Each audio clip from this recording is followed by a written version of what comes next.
Still talking with Joe Cook in his home in Texoma, Oklahoma.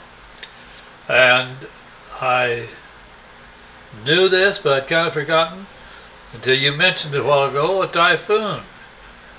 You were on board ship, and where were you? And was it early in the war, late in the war, when you actually experienced a typhoon?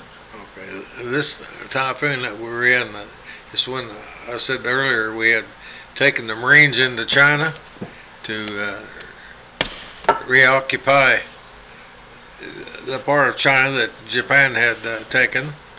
And so when we left there, we were in a convoy and going back to Okinawa. And we were all excited because we hadn't had any mail in quite some time, and we were supposed to get our mail. It was supposed to catch up with us at Okinawa, so we were looking forward to that. And then we got into some real severe weather, and it ended up in one of the worst typhoons on record in the China Sea in the South Pacific. And we got into it, and of course we were traveling in a very close convoy to start with. Well, there was an AKA that lost its rudder, and we were evidently going too much speed and I don't know what all, but anyway, it lost the rudder, and it floundered, and it just come flying around, you know, and almost collided with a ship next to us. So then they gave orders to the convoy to spread out, and then we slowed down, and we probably traveled between 2 and 3 knots, just fast enough to be able to maneuver, because the faster you went, when you come out of one of the big mountains of water, why you'd fall farther out you went before you broke over, why the harder the fall, and hit that wave. It just shake that old ship, you know. Was so you faced into it? Yeah, head right into it, and we didn't have any choice. That's the only way you can do it. You got to head right square into that storm in order to maneuver. And we heard on the scuttlebutt that some cruiser tried to outrun the storm and had broke up, going too fast.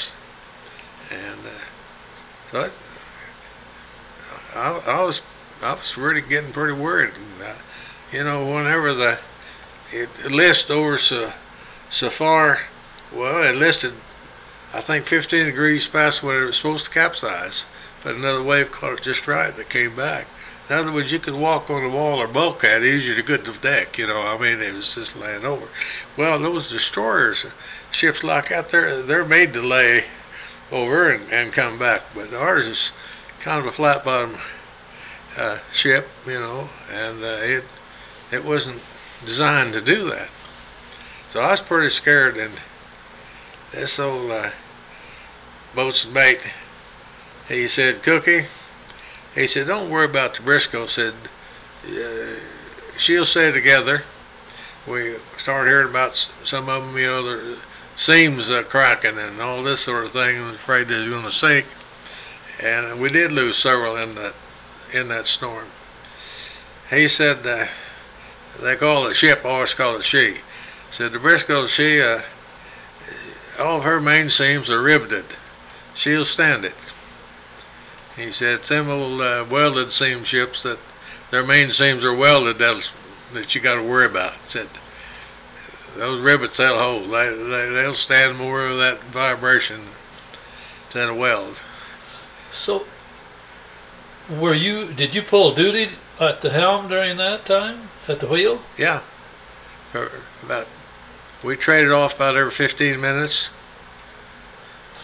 And 2 or 3 or 4 of you were staying in the wheelhouse, yeah. Wheelhouse? Yeah.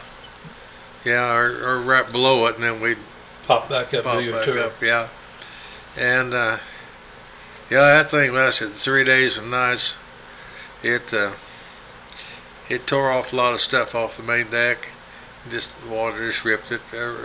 Got the skipper's gig and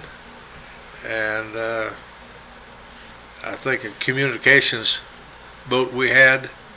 You know, when you have a landing, all of these other boats go and take troops in, and you have this communications boat that gives them, you're in contact with them, not the ship, as to know where to hit on the beach and so forth. You know.